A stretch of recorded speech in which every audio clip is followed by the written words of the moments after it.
Hello' friends, welcome to the Infogyan. আজি আমি আলোচনা কৰিম theory of Piaget, Kohlberg and Vygotsky. আৰু যদি আপুনি মোৰ চেনেল প্ৰথমবাৰৰ বাবে আহিছে, চেনেলটো ছাবস্ক্ৰাইব কৰিব, লগতে ন'টিফিকেশ্যন বেলটো প্ৰেছ কৰিব, কিয়নো মোৰ পৰৱৰ্তী ভিডিঅ' আপোনাৰ তাত বহুত সোনকালে যাই পাব। বলক আমি ভিডিঅ'টো আৰম্ভ কৰোঁ। আৰু যদি আপুনি আমাৰ টেলিগ্ৰাম চেনেলৰ লগত জইন হ'ব খোজে, তেনেহ'লে লিংক ডেছক্ৰিপশ্যন বক্সত দিয়া আছে, আপুনি জইন হৈ ল'ব পাৰিব। কি মষ্ট ৱেল ন'ন থিয়ৰিজ বুলি কোৱা হয়, তাক তিনিজন ব্যক্তিয়ে থিয়ৰী আগবঢ়াইছে, দাঙি ধৰিছে। প্ৰথমজন হ'ল জিন পিয়াজে, লৰেন্স কলবৰ্গ এণ্ড লেভ ভাইগস্কি। তো বলক আমি প্ৰথমতে জিন পিয়াজেৰ থিয়ৰীটো ডিছকাছ কৰি ল'ম। তো psychologist started his cognitive theory of development of children in 1936। তিনিওজন চাইক'লজিষ্টে নিজৰ অভিজ্ঞতা, নিজৰ এক্সপেৰিমেণ্ট অনুযায়ী বেলেগ বেলেগ থিয়ৰী দিছে। যেনেকৈ জিন পিয়াজে কগনেটিভ ডেভেলপমেণ্টৰ ওপৰত এটা থিয়ৰী দিছে। তাৰপিছত লৰেন্স কলবাৰ্গে এই আমেৰিকান চাইক'লজিষ্ট হয়, তেখেতে মৰেল ডেভেলপমেণ্টৰ ওপৰত দিছে, চিলড্ৰেনৰ কেনেকৈ মৰেল ডেভেলপমেণ্ট হয়। আৰু লেভ ভাইগস্কিয়ে কি কৰিছে, এই ৰাছিয়ান চাইক'লজিষ্ট হয়, আৰু তেখেতে হিউমেন কালচাৰেল এণ্ড বায়'ছ'চিয়েল ডেভেলপমেণ্টটো কেনেকৈ হয় তাৰ ওপৰত থিয়ৰী দিছে। তো আমি আগতে জানি ল'ম জিন পিয়াজেৰ থিয়ৰী। জিনলৈ কেইটামান টাৰ্মছ আগতে আমি জানি ল'ব লাগিব, যেনেকৈ স্কিমাছ। স্কিমাছটো কি বস্তু হয়? The ideas that occurs to the child during the process of solving the problem are known as schemas. এজন শিশু বা এজনী শিশু এটা প্ৰব্লেম ছল্ভৰ কাৰণে, যিকোনো এটা প্ৰব্লেম ছল্ভ কৰাৰ কাৰণে আইডিয়া এটা আহে। প্ৰথমতে মূৰত এটা আইডিয়া আহে, ব্ৰেইনত আইডিয়া আহে যে এইটো এনেকুৱাকৈ কৰিব লাগিব। সেই আইডিয়াটোকে স্কিমা বুলি কোৱা হয়। তাৰপিছত চাম আমি এছিমিলেশ্যন কাক কয়। Assimilation, this means absorbing something into the present schema. আমাৰ যি প্ৰেজেণ্ট স্কিমা আছে, তাত যিকোনো ইনফৰ্মেশ্যন এটা এবজৰ্ব কৰি লওঁ, তাত স্কিমাত ভৰাই থৈ দিওঁ, তাক এছিমিলেশ্যন বুলি কোৱা হয়। আৰু একমডেশ্যনটো, this means changing the ways of thinking and action for managing object. আমি যেনেকৈ এই আগত যি এছিমিলেশ্যন কৰা হৈছিল ইনফৰ্মেশ্যন এটা, সেই ইনফৰ্মেশ্যনটোক আকৌ কি কৰোঁ, মেনেজ কৰোঁ, অকণমান ডেভেলপ কৰোঁ। মই আপোনাক এটা উদাহৰণ দিছোঁ যে আপোনাৰ ব্ৰেইনত স্কিমা আছে কিহৰ? গছৰ। যেতিয়া বাচ্চা সৰু থাকে, এটা ট্ৰী বুলি ক'লে সিহঁতে কি বুজি পায়? ট্ৰী গ্ৰীণ কালাৰ হয় আৰু তাৰ জোপোহা টাইপ মানে গছৰ পাত থাকে। তো সেই ইনফৰ্মেশ্যনটো স্কিমাত এছিমিলেশ্যনৰ দ্বাৰা স্কিমাত এবজৰ্ব হৈছে। একমডেশ্যন বুলি ক'লে যেতিয়া শিশুজন ডাঙৰ হৈ যাব আৰু তেতিয়া নানা ধৰণৰ ইনফৰ্মেশ্যন তাতে পাব। যেনেকুৱা ট্ৰীৰ ইকনমিকেল এছপেক্ট আছে, ট্ৰীয়ে এনভাইৰমেণ্টত কেনেকৈ হেল্প কৰে, গছৰ পৰা আমি খৰি পাওঁ, গছৰ পৰা আমি অক্সিজেন পাওঁ, গছৰ পৰা আমি ফ্ৰুটছ পাওঁ, ইয়াৰ নানা ধৰণৰ যিবোৰ এছপেক্ট আছে গোটেইখিনি আমি যেতিয়া গম পাওঁ, তো এই আগৰ ইনফৰ্মেশ্যনতো আৰু নতুনকৈ ইনফৰ্মেশ্যন আমি এড কৰি দিওঁ, মডিফাই কৰি দিওঁ, তাক একমডেশ্যন বুলি কোৱা হয়। তাত ইকুইলিব্ৰিয়েশ্যনটো কি বস্তু? ইকুইলিব্ৰিয়েশ্যন মানে কৰিবলৈ বেলেঞ্চিং বুলি কোৱা হয়। আগৰ স্কিমাত যি ইনফৰ্মেশ্যন আছে, আগৰ স্কিমা আৰু নতুনকৈ ইনফৰ্মেশ্যন যে যোগ হয়, সেই যোগ হোৱাত এটা বেলেঞ্চ কৰি ৰখাকে ইকুইলিব্ৰিয়েশ্যন বুলি কোৱা হয়। তাৰপিছত চাম আমি stages of development. Stages of development আমি আগতেও পঢ়িছোঁ, কিন্তু এই ষ্টেজেছ অফ ডেভেলপমেণ্টটো অলপ বেলেগ। এইটো একৰ্ডিং টু জিন পিয়াজেৰ কগনেটিভ ডেভেলপমেণ্টৰ অনুসৰি ইয়াৰ 4টা ষ্টেজ আছে: sensory motor stage, pre operational stage, concrete operational stage আৰু ফৰ্মেল অপাৰেশ্যনেল ষ্টেজ। তো আমি এতিয়া চাম sensory motor stage. Sensory motor stage 72 পৰা 2 বছৰলৈকে হয়, একৰ্ডিং টু জিন পিয়াজে। আৰু এই ষ্টেজত কি হয়? ইণ্টেলিজেঞ্চি ৰিলেটেড মটৰ এক্টিভিটিজ, এই মটৰ এক্টিভিটি ৰিলেটেড যিমান ইণ্টেলিজেঞ্চি আছে সেই তাৰ ডেভেলপমেণ্ট হয়। আৰু এই ষ্টেজত চিলড্ৰেনে কি কৰে?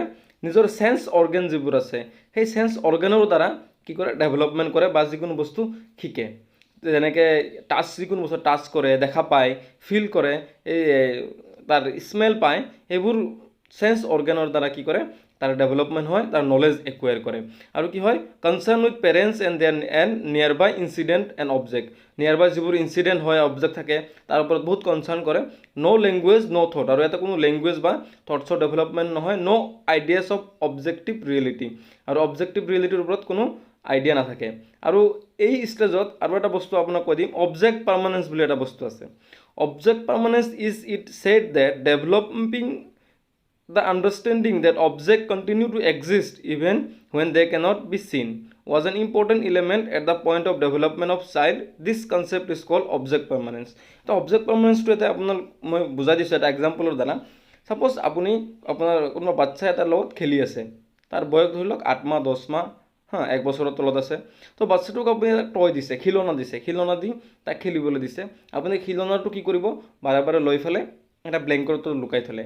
এই বাচ্চাটো কি কৰিব, এই ব্লেংকেটটো উঠাই কি কৰিব, আকৌ এই খিলনাটো বিচাৰি উলিয়াব। তাক কি বুলি কয়, অবজেক্ট পাৰ্মানেন্স বুলি কয়। তাৰমানে এটা অবজেক্টৰ পাৰ্মানেন্স এটা ব্ৰেইনত সোমাই গৈছে বাচ্চাটোৰ, যে এই বস্তুটো ইয়াতে আছে, এটা মেমৰি ষ্ট'ৰেজ হৈ গৈছে, তাক অবজেক্ট পাৰ্মানেন্স বুলি কোৱা হয়।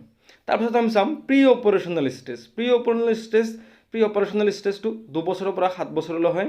আৰু এই সময়ত শিশুৱে ইগ'চেন্ট্ৰিক থট সৃষ্টি হয়। ইগ'চেন্ট্ৰিক মানে নিজৰ মাজতে নিজে থাকে, নিজে যি ভাবে সেয়া ইম্পৰ্টেঞ্চ বেছি, বেলেগৰটোত ইমান মানে ইম্পৰ্টেঞ্চ নিদিয়ে। ৰিজন ডমিনেটেড বাই পাৰচিপশ্যন, ৰিজনবোৰ পাৰচিপশ্যনৰ দ্বাৰা ডমিনেট কৰা হয়।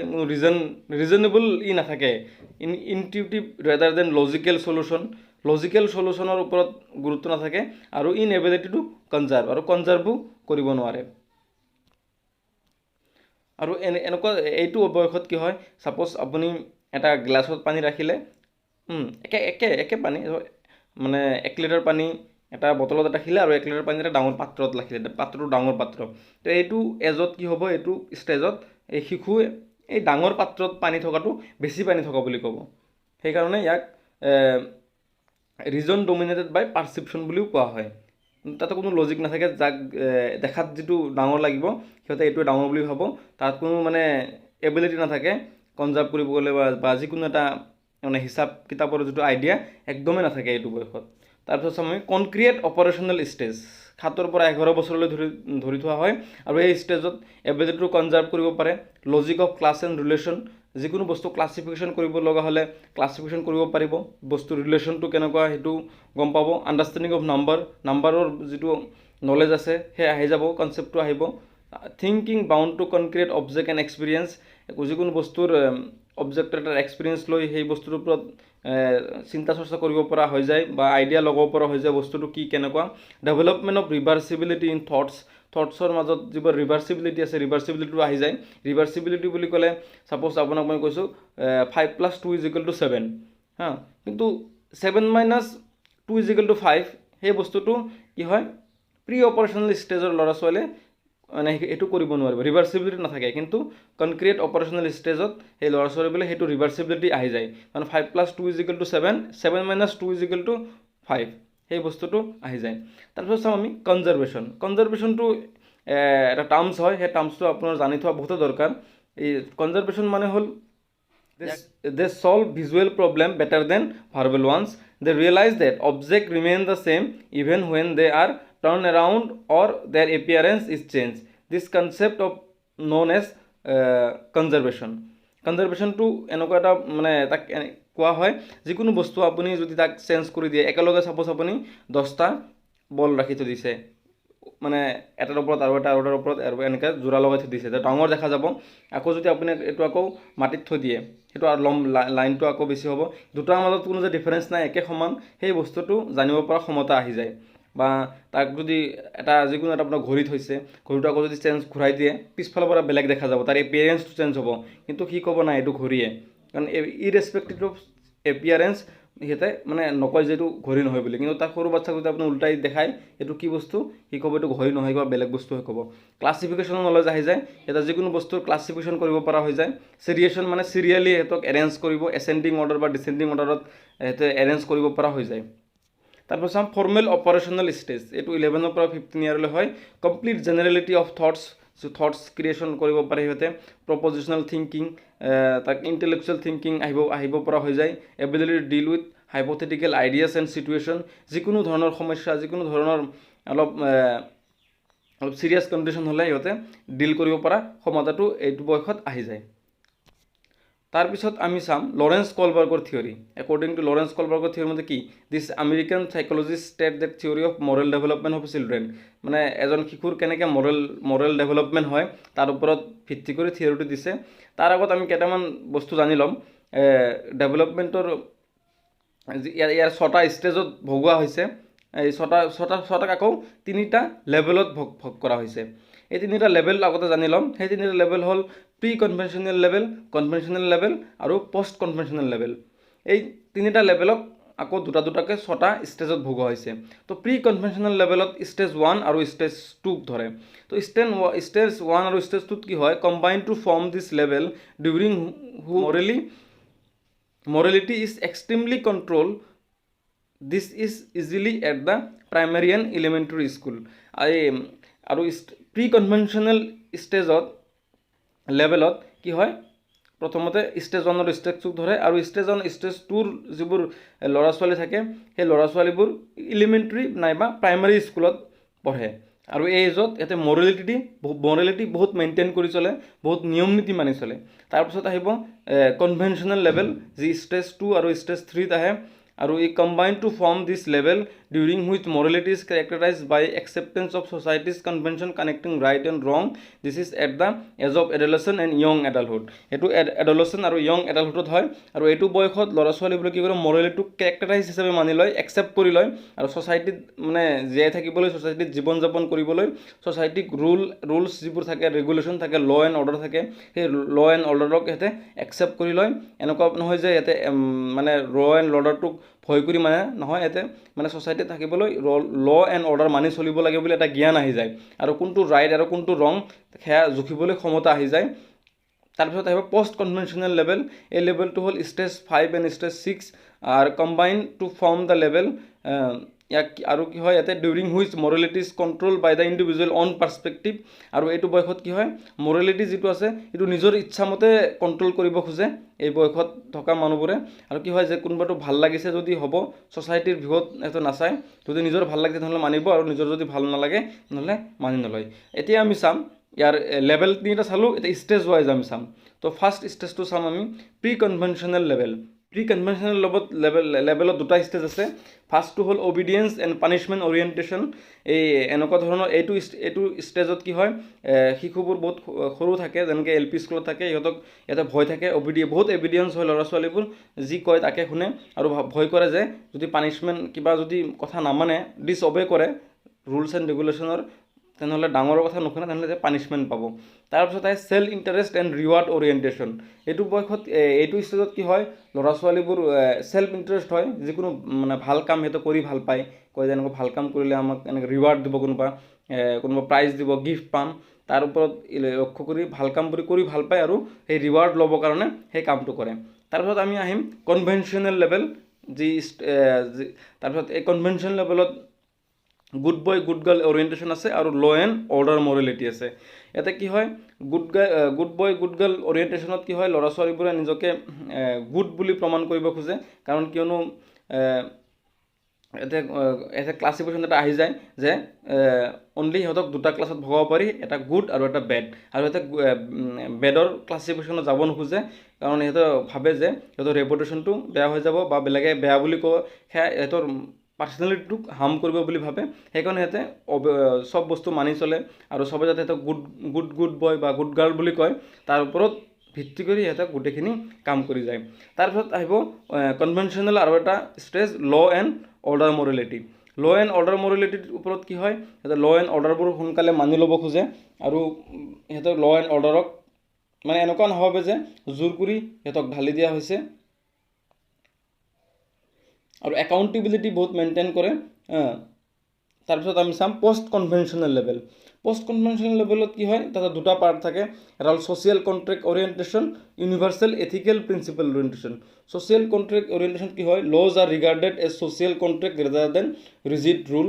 সিহঁতে ভাবে যে লজবোৰ ছ'চিয়েল সমাজত থকাৰ কাৰণে এইটো খুব দৰকাৰী, ইহঁতে আমাক জবৰদস্তি জাপি দিয়া নাই, কিন্তু আমি মানিব লাগিব সমাজত এটা ভাল জীৱন যাপন কৰিবলৈ, নিজৰ ৰেপুটেশ্যন এষ্টাব্লিছ কৰিবলৈ। কিন্তু ইউনিভাৰ্চেল এথিকেল প্ৰিন্সিপল অৰিয়েণ্টেশ্যন মতে অলপ বেলেগ। ইয়াৰ মতে কি হয় যে laws are valid only if they are justified and may be disobeyed if they unjust. যদি লটো এনেকুৱা হয় যে জাষ্টিফাইড হয়, ভাল হয়, তেনেহ'লে কি হ'ব, এটা মানিব, আৰু যদি লটো আনজাষ্ট হয়, অলপ নিজৰ পাৰ্চপেক্টিভ মতে যদি এটা ভাবে যে নাই লটো ভাল হোৱা নাই, আমাক হাৰ্ম কৰিছে, বা আমাৰ ৰাইটছ কাঢ়ি লোৱা হৈছে, তেনেহ'লে সিহঁতে নামানে। তাৰপিছত আমি চাম ভাইগস্কিৰ থিয়ৰী, ভাইগস্কিৰ মতে কি হৈছে, is a Russian psychologist gave his theory of human culture and biosocial development. ডেভেলপমেণ্টটো ভাইগস্কিৰ থিয়ৰীৰ মতে যে কালচাৰ এণ্ড বায়'ছ'চিয়েলৰ মতে ডেভেলপমেণ্ট হয়। ইয়াতে প্ৰথমটো বস্তু আমি চাম জন অফ প্ৰক্সিমেল ডেভেলপমেণ্ট, বহুত ইম্পৰ্টেণ্ট বস্তু হয়, ইয়াৰ ওপৰত বহুত কুৱেশ্যন আহে। জন অফ প্ৰক্সিমেল ডেভেলপমেণ্ট বুলি ক'লে কি হয়, চাওক যেতিয়া সৰু কিছুমান কাম এজন শিশুৱে কি কৰিব পাৰে, কেন ডু ইণ্ডিপেণ্ডেণ্ট, নিজে নিজে কৰিব পাৰে, আৰু কিছুমান কাম এনেকুৱা আছে যে cannot do even if guided, কোনোবা যদি হেল্পো কৰে তথাপিও কৰিব নোৱাৰিব। ছাপ'জ মই আপোনাক এক্সাম্পল দিছোঁ, কোনোবা শিশু এজনে জাষ্ট খোজকাঢ়ি মানে থিয় হ'ব শিকি আছে, তো সি বহি থাকিব পাৰে, সেইটো কেন ডু ইণ্ডিপেণ্ডেণ্টলি।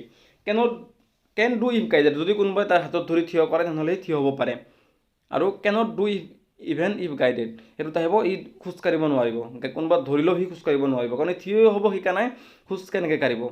তো এই যিটো মাজৰ যিটো ব্লু কালাৰৰ যিটো ঘৰ আছে, তাতে কি হয়, ইয়াক জন অফ প্ৰক্সিমেল ডেভেলপমেণ্ট বুলি কয়।